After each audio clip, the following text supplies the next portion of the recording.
Well, our reading this evening comes from the book of Ephesians, the letter to the Ephesians. We're continuing in our series, What is Church?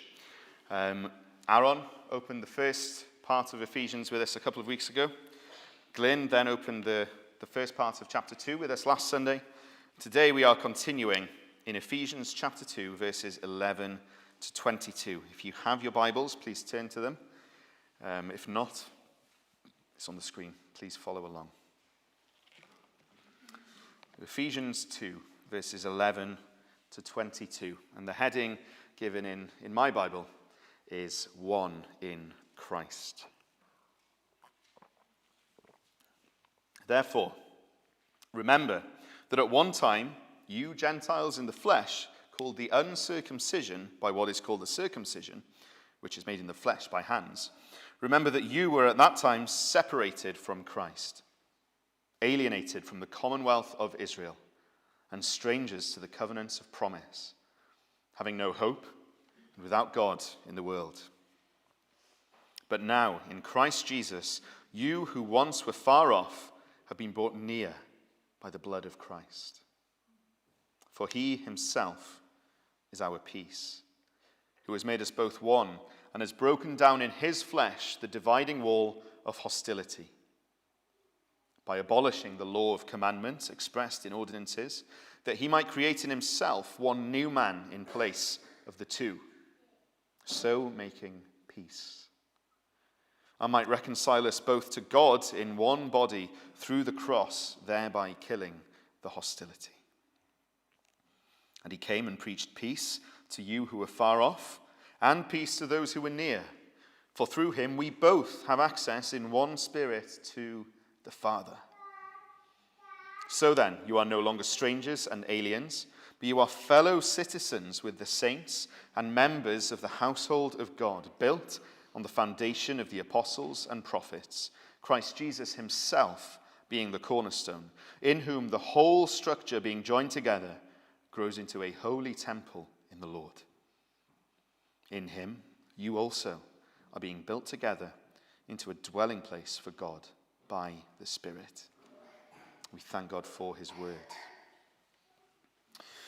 Well, to remind you of what we've seen so far in our study of Ephesians, in the first chapter, we saw how God has worked his sovereign plan, which he established before the foundation of the earth to save a people for himself, to the praise of his glory. Glyn showed us last week part of the part that we play in that. Firstly, in our salvation, purposed from before the foundation of the earth, we Christians are displays of the grace of God. We are displays of God's grace. And secondly, we have been predestined for good works, prepared by God beforehand for us to do.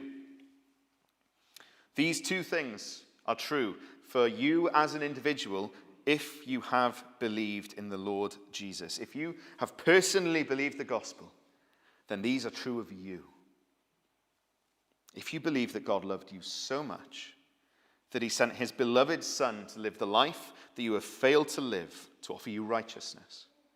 If you believe that the Son of God died the death that you deserve for your sin, to take the punishment so that you would be forgiven your sin. If you believe that Jesus rose from the dead to break the curse and power of sin and death over you, so that you might join him in eternal life, worshipping him forever.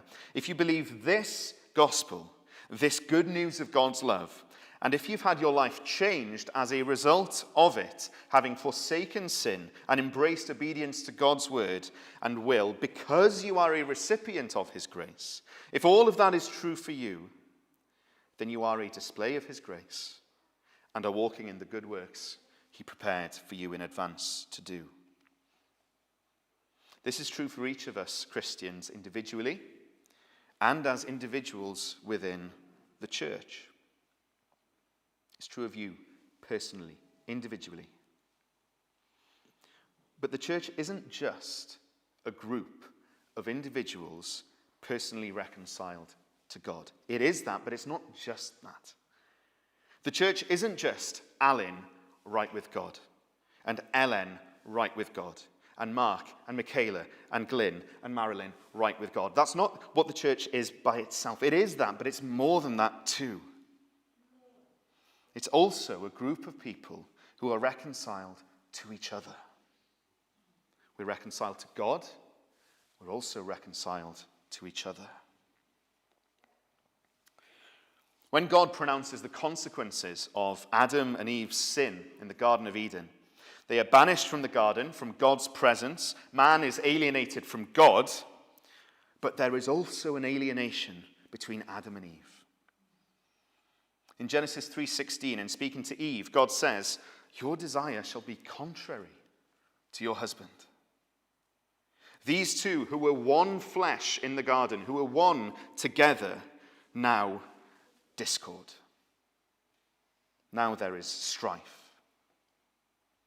One of the consequences of Adam and Eve's sin is a schism and an alienation between people. And it doesn't take long for that schism to rear its head in a tragic way, with Cain deciding to murder his brother Abel in a rage. One generation from Eden. That schism, that alienation is clear to see. From the beginning, mankind has been marked by this discord, this enmity, this alienation, yes, between God, but also between each other. In the gospel, though, Jesus Christ reconciles us to God, first and foremost, but also to each other. People, again, in right relationship with each other. Not strangers, not aliens in each other's lives, but brothers and sisters in Christ. This is Paul's burden in this evening's reading. A burden which he elucidates in discussing the particular case of the reconciliation between Jew and Gentile within the church. A reconciliation between people. As we come to our text, I want us to begin by zooming out, okay, by taking a bird's eye view, a 10,000-foot view, skimming over the contents of our reading. And I want us to consider the broad ideas that Paul communicates here. When we do so, if you zoom out from the reading and just scan, one thing becomes stark. One thing becomes clear in contrast to what we've seen so far in Ephesians. Our text this evening is chock full of Jewish imagery. It's absolutely saturated with it. Circumcision, the people of Israel, covenants of promise, the blood of a sacrifice, the law, its commandments expressed in ordinances, and towards the end of the reading, a holy temple. This second part of the second chapter is full of Jewish imagery, in contrast to what we've already seen. Our text this evening has a particularly Jewish flavor to it. Why so? Why does Paul emphasize these ideas? His big idea here is that Jews and Gentiles become one people by faith in Christ. Jews who believe in Jesus and Gentiles who believe in Jesus are one people in him. A consequence of the gospel, as we've said already, the reconciliation of people to God leads to the reconciliation between people. Now, it would be all too easy for Paul to just say that to the multicultural, multi-ethnic, mixed background Ephesian church. You're reconciled to God, so now you're reconciled to each other, just get along. Paul could have just said that, but no. He takes care. He takes special care to show the Ephesian church how the Gentiles, that is, those who aren't Jewish people, are reconciled to God, and so how they are reconciled to the Jews who have believed in the Lord Jesus as well. How does Paul show this reconciliation? He takes all of these ideas, all this Jewish imagery, and he shows the Ephesian church how it all finds its fulfillment in Christ. He shows that those who have placed their trust in Christ, both Jew and Gentile, have a shared possession and a shared inheritance. And he begins by diagnosing the Gentile believers' former problems in verses 11 to 13 if you want to have a quick look at those. I want to draw your attention to 6 of the problems that the Gentiles had. First, they had none of the special blessing of a unique nearness to God, represented by the circumcision, that Israel had experienced throughout its history. The Gentiles didn't have that special blessing of a unique nearness to God. Secondly, they were separate from Christ. Third, they were alienated from the citizenship of Israel. Fourth, they were strangers to the covenants of promise. Fifth, they had no hope. And sixth, they were without God. Now, you'd be glad to hear, this isn't a 6-point sermon. We've already seen the solution to 3 of these already in Ephesians. Paul's had already addressed 3 of these issues before. Where we were separate from Christ, now we are made alive together with Christ and united with him by God's grace. Ephesians 2, verse 5. We receive redemption, the forgiveness of sins by his blood. Ephesians 1, 7. And we have a hope now, where before, without hope, now we have a hope for eternal life in him. Ephesians 1:12 and 1:18. So Paul's already addressed the Gentiles' separation from Christ, their being without hope, and their being without God in the world. He's already explained how God, in his grace, has dealt with each of them for us as individuals. We believers are now united with Christ. We can say, I am my beloved and he is mine. We have a hope for eternal life when we will see our beloved Lord face to face and worship him for all eternity. And we have God with us now in the world by the presence of his indwelling Spirit. We've already got these things. Paul's already addressed them.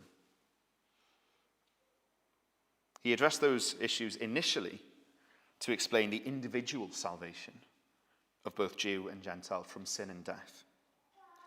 He raises those issues again here in our reading tonight to highlight both Jewish and Gentile believers' salvation to life in the body of Christ, which is his church.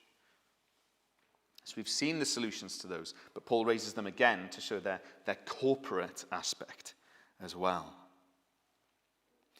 But we're going to spend most of our time this evening addressing the 3 concerns which Paul highlights, which are new to his argument in the letter to the Ephesians. Firstly, that the Gentiles have had none of the special blessing of a unique nearness to God that Israel had experienced throughout its history. The Gentiles were strangers to that. Secondly, the Gentiles were strangers to the covenants of promise. And thirdly, they were alienated from the citizenship of Israel. Those are the 3 things that we're going to concentrate on this evening. We're going to address them one by one. We're going to note how Paul presents the solution to the Gentiles' problems here, which lead then to reconciliation within the church. So firstly, the Gentiles have had none of the special blessing of a unique nearness to God that Israel has experienced throughout its history.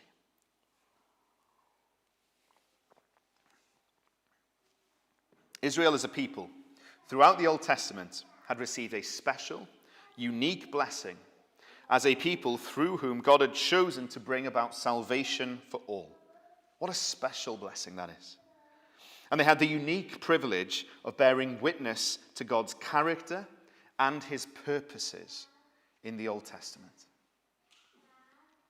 Israel were given 2 things to show God's character and his purposes. In the 10 Commandments, the moral law given to Israel, they had received a special revelation of God's character. Sometimes we can go to think about the 10 Commandments or laws as just a set of rules and nothing more. But laws always tell us something about the lawgiver and what the lawgiver prioritizes, what the lawgiver sees as important. In my classroom at school, the rules that I set down for the kids say something about the things that I value. Those of you with children, the rules that you set down at home show something of what you value to your children. Well, in the case of the Ten Commandments, what do they show about the lawgiver? What do they show about God? They show his perfect moral perfection.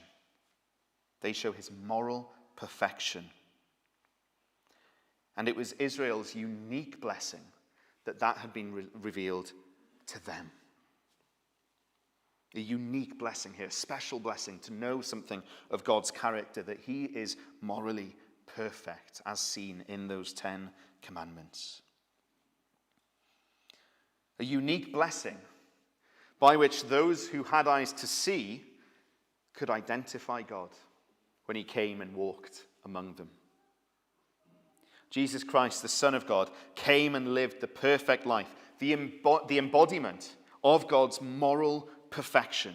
And Israel had the special blessing. They had the clues to identify him when he came. What a blessing. A unique blessing given to identify the righteous Messiah. However, though Israel received the moral law and had that unique blessing of the commandments to identify the Messiah, to know God's character, Christ came and lived his perfect life amongst both Jew and Gentile. Although Israel had the measuring stick, there were Gentiles who saw him for who he was too. The wise men came from the east and worshipped him. The centurion at the cross, upon witnessing Jesus' last breath, said, "Surely this was a righteous man."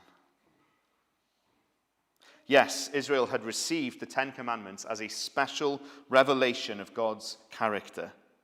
But God's morally perfect character was displayed in his Son to both Jew and Gentile.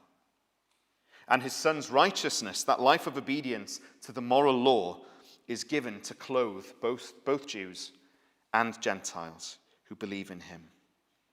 Both Jew and Gentile are clothed with that same righteousness and stand equal before God.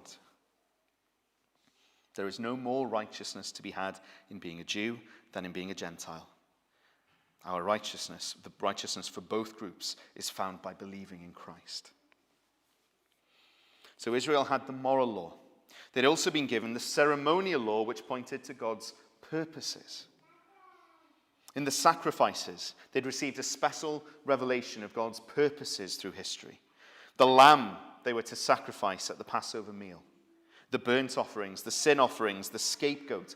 These ceremonies given to Israel to perform were given ultimately to point to God's purposes in salvation, accomplished for us through his Son, the Lamb of God, the true offering for sin.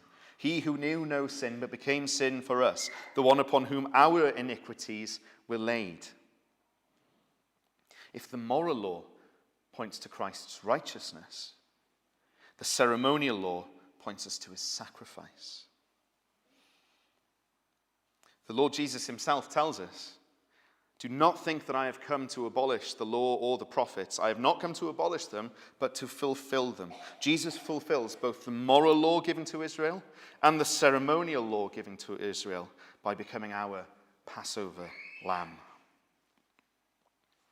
Now it's important to note, and some of you may have picked up with the verse that I just read and something we've read in our reading, we need to be careful to understand that Jesus doesn't contradict Paul when Paul, in verse 15 of our reading, writes of Jesus abolishing the law of commandments expressed in ordinances.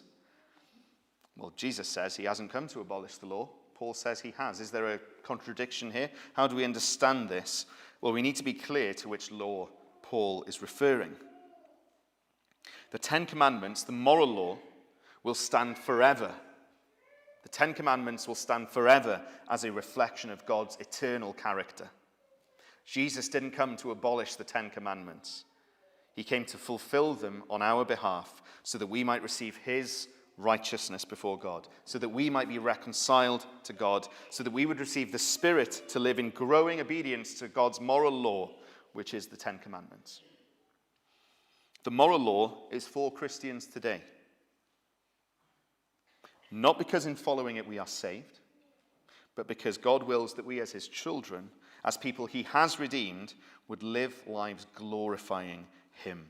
Those good works prepared for us in advance that Glyn talked about last week. We do so by following his moral law and reflecting his character. The only aspect related to the moral law which Jesus does away with is the punishment that comes to those who break it. To those who believe, Jesus takes the punishment for our failing to keep the moral law. How did Jesus deal with our punishment? How did he deal with it? By fulfilling the ceremonial law once and for all. So when Paul writes of Jesus abolishing the law of commandments expressed in ordinances, he's speaking of the ceremonial law here.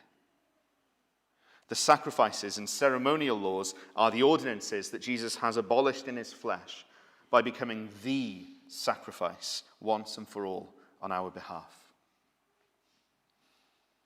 The ceremonial law, the Old Testament sacrifices and such, are therefore fulfilled for the believing Jew and not necessary for the believing Gentile. Jesus Christ is the one sacrifice for both groups. Yes, Israel had a special blessing and revelation for having those ceremonial laws to point to the work of the Messiah. But the Gentiles who'd never seen a goat sacrificed in the temple would have their punishment taken by that same man on the cross. Only his sacrifice is sufficient to pay the penalty for the sins of the Jews and the Gentiles. There is no other name by which Jew or Gentile can be saved, and so the dividing line is done away with. One group of people who need the same Savior. Second point then. The Gentiles were strangers to the covenants of promise. Strangers to the covenants of promise. What does that mean? Well, first off, let's explain what a covenant is. A covenant is an agreement between two parties involving promises for obedience and accountability or penalties in disobedience. If you're married, you're in a covenant. If you're a member of this church, you're in a covenant. Church covenant's a great example. When somebody becomes a member in Penuel, they make promises, and the church makes promises, and if either party fails to keep those promises, then there's accountability. That's what a covenant is. What's a covenant of promise? What's Paul talking about when he talks about these covenants of promise? Well, they're a special kind of covenant. They're a one-sided covenant, wherein one party makes promises to another and brings those promises about unconditionally, without any input on the part of the other party. This is how God deals with us in the gospel. The gospel is a covenant of promise, or a covenant of grace, the new covenant that Christ makes in his blood. Christ promising us his righteousness, his forgiveness, his life, union with him, with no dependence on us. It's unconditional. It's all his work. Throughout God's word, we can trace a thread, a line of these covenants of promise made to different individuals at different times throughout Israel's history. These covenants of promise are those one-sided, unconditional promises that the Lord makes with people time and time again through the scriptures. They are all reflections of the covenant of grace. The new covenant made with us by Christ in his winning our salvation with no dependence on us. What are some of these covenants of promise given to Israel? Genesis 3:15, the proto-evangelion, the proto-gospel. The gospel promise God makes to Eve: I will put enmity between you and the woman, and between your offspring and her offspring. He shall bruise your head, and you shall bruise his heel. By God to the serpent in the presence of Adam and Eve. God makes a promise there that one will come who will bruise the serpent's head. A promise of a sacrificial victory over Satan. There's no dependence on Adam and Eve there. It's a promise of the gospel that God will fulfill. Take Genesis 12, 1 to 3, God's first covenant with Abraham. Now the Lord said to Abraham, "Go from your country and your kindred and your father's house to the land that I will show you." And here's the promise. "And I will make of you a great nation, and I will bless you and make your name great so that you will be a blessing. I will bless those who bless you, and him who dishonors you I will curse, and in you all the families of the earth shall be blessed." That's a promise of the gospel. It's a promise of the gospel there, that all of the families of the earth would be blessed through Abraham's line. Paul identifies this as a form of the gospel. He writes to the Galatians, "And the scripture, foreseeing that God would justify the Gentiles by faith, preached the gospel beforehand to Abraham, saying, 'In you shall all the nations be blessed.'" It's a covenant of promise, a one-sided covenant that God will fulfill. Take Jeremiah 31, 33 to 34. God's promise through Jeremiah, "For this is the covenant I will make with the house of Israel after those days, declares the Lord. I will put my law within them, and I will write it on their hearts, and I will be their God, and they shall be my people. And no longer shall each one teach his neighbor and each his brother, saying, 'Know the Lord,' for they shall all know me, from the least of them to the greatest, declares the Lord.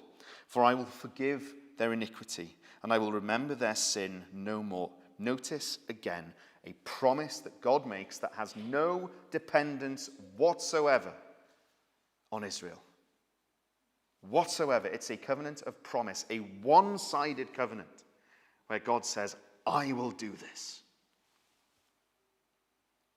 These promises depend only on God and his faithfulness. They are undeserved, unconditional, unstoppable gospel promises made to sinners like you and me, pointing to the covenant of grace fulfilled in Christ. What a blessing to be part of the people to whom those promises were given. What a blessing it would be to be part of the people of God, the Israel of the Old Testament. They had a unique blessing in that they were the recipients of these promises. They're the ones who recorded these promises and guarded these promises in the scriptures. The Gentiles, for the most part, were strangers to these covenants of promise. But again, what was once a unique blessing to Israel has now become a blessing for all. All of these promises, these reflections of the covenant of grace, find their fulfillment in Christ and his promises to all who believe, both Jew and Gentile.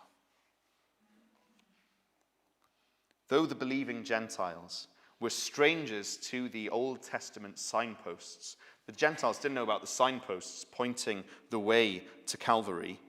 They nonetheless reached Calvary by God's grace. Paul writes to those Ephesian Gentiles, "But now in Christ Jesus, you who were once far off have been brought near by the blood of Christ," by the blood of the covenant of grace.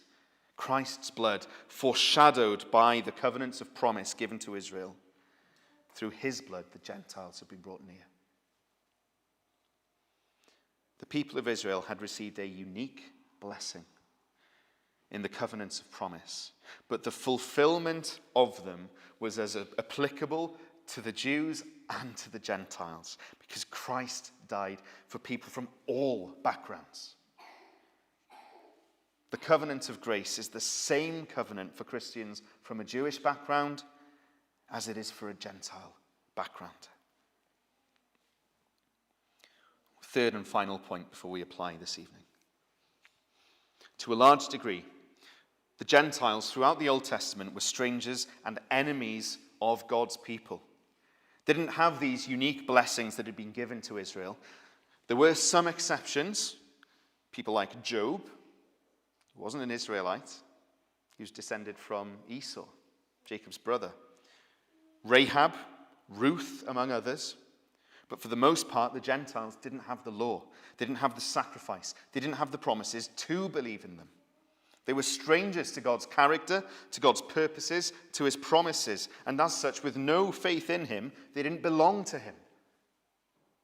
They weren't part of his people. They weren't citizens of God's people. We should be really clear here.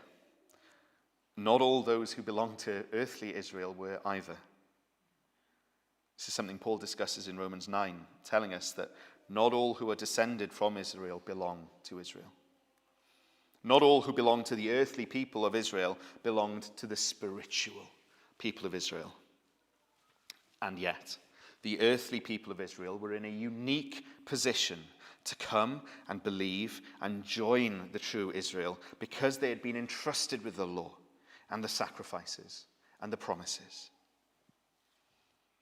The Gentiles, for the most part, were alienated from citizenship in God's people, left in the dark until Christ came, preaching, like Paul says, peace to those who are near and those who were far away.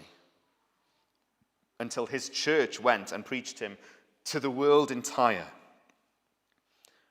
And in believing the gospel of Jesus, the Gentiles have become Abraham's sons and fellow citizens with the believing Jews in true Israel. As Paul tells us that it's those who have faith that are the children of Abraham. Believing Gentiles are as much the children of Abraham as believing Jews. Christ's gospel makes one people of the two, one new humanity from both Jews and Gentiles. Like Paul says, for through him we both have access in one Spirit to the Father. So then you are no longer strangers and aliens, but you are fellow citizens with the saints and members of the household of God. To summarize what we've talked about here in explaining this passage, where before there were two groups, one entrusted with the unique but not saving blessings, and the other strangers, Paul shows us now that there is one group. Christ has brought all who believe near, both Jew and Gentile. Christ reconciles both Jew and Gentile in the same way, the same righteousness, the same body and blood on the cross.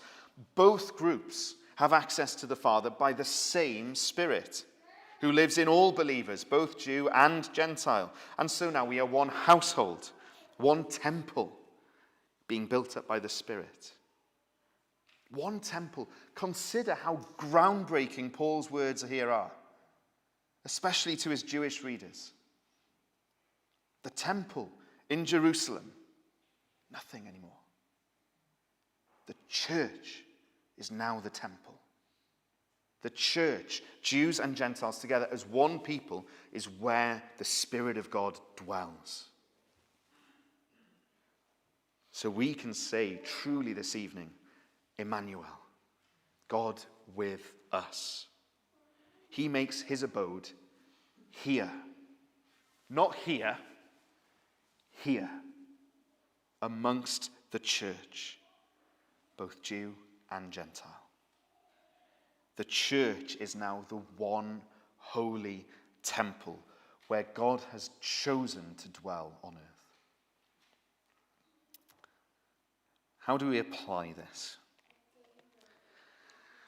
Like most churches in Wales, I should think, we don't come across many Christians from Jewish backgrounds. If we did, hopefully after this evening, we'd know to thank God for the unique blessings that he's given their forefathers, whilst remembering that we as Gentile Christians are as much a member of the true spiritual Israel as those Christians from Jewish backgrounds.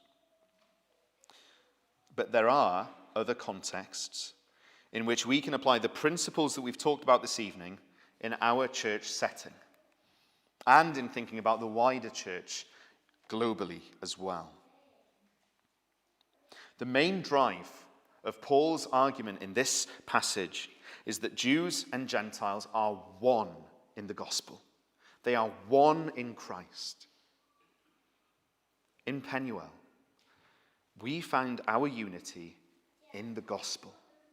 in Christ. Not in our ethnicity, not in our language, not in our culture, not in our age, not in our traditions, not in whether our families were Christian or not, but around the gospel. That is our only point of unity that matters, the gospel. Think at the time of writing Ephesians, what a testimony the church's unity was. Jew eating with Gentile. That was groundbreaking. Jew and Gentile sharing their homes, their lives with each other. These people who should have nothing in common, together, one in love. The same should be true here for us. Our unity as a church should be a testimony to the world around us. A world which proclaims unity and tolerance, but in reality divides. The church should be different. Because in Christ we have a true unity. The ultimate bond of brotherhood and sisterhood, which will last into eternity and has been purposed from before time began. Throughout all of history, God has intended that we here would be brothers and sisters. It's groundbreaking. It's mind-blowing. And that should be the reality of our unity as a church. So let me ask the question then. Do we live according to that unity? Do you live in light of the reconciliation that Christ has accomplished for men and among men? Not just in the way that you view your brothers and sisters here, always hopefully seeking to live peaceably, but in the universal church too. In the global church, outside of this body of believers. In thinking of the universal church, do you recognize first and embrace and celebrate your unity in the gospel when people have different views of baptism or gifts of the Spirit or old earth or young earth creationism or a different eschatological view or a different philosophy of ministry? People who believe this same Bible as us and with a clear conscience before God land in a different place to us on certain issues. Do you embrace unity then? Yes, we must exercise discernment. We must hold our biblical convictions firmly. And we must be able to give an answer for those biblical convictions. But we must deal with each other gently. And we must guard, and this struck me as I was preparing, and I hope that this resonates with you. We must guard against a cynical heart, against a heart that wants to gatekeep true Christianity, against a heart that adds our own additional conditions to the gospel to view a brother or sister as a brother or sister. We must guard against that. I really want to encourage you to reflect on this evening. Reflect on how you view the universal church and start here in Carmarthen. Don't ask the question, do I agree with Congregationalist or Anglican or whatever else they may be theology? That's not the question we're dealing with. We have our theology and we stick to it. But do I have the correct posture of heart towards churches outside of my own tribe? Or do I have a dismissive heart? Do I have a spirit of theological arrogance? Do I make sweeping generalizations about other churches without truly knowing the people there? Nuance is essential here. We must be nuanced in our thinking. Even in what we might call a dead church, you may find a faithful Christian who feels called to be a witness in that place. You may have a baby Christian who doesn't yet have the discernment and may never have the discernment to leave that place and join a healthy church. There may be some who haven't had solid teaching and true fellowship for so long that they're feeling lost and downtrodden. They need compassion, not dismissal. We must guard against a dismissive heart in each of these cases because, and this is the key thing, if those people have believed in the Lord Jesus Christ, if they have truly trusted in the gospel, even in messy situations, they are as righteous before God as you or I. Their sins are forgiven as much as yours or mine. They are recipients of the covenant of grace as much as you or I.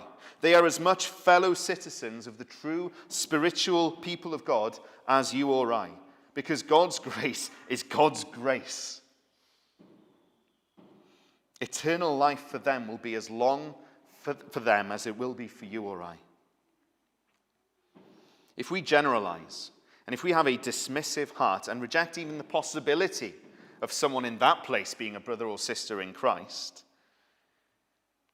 we're not just dismissing them. We are dismissing Christ's work for them. Let that resonate with you, please. We don't want to reject and dismiss Christ's death for people, even if they're in messy situations, messy churches, where we don't know what's going on. We need to be careful that we're not dismissive. We must pray for humility in this. We must pray that the Lord would shape our hearts in this. And I feel burdened to press this point because I recognize in my flesh a hardness, an arrogance, and a dismissive heart. And I try to die to that daily. I recognize these things to be sinful and ugly. I've repented of them, and I continue to repent of them when they rear their head. And I would ask that you would look to your own hearts, that you would look to your own spirit, to your own soul, and see if there's even a seed of this in you, a seed of this dismissive attitude. And I would ask that you do away with it, remembering that we have unity in Christ. If someone has believed the gospel, if they have truly believed the gospel, no matter what situation they're in, there's no dismissal to be had there.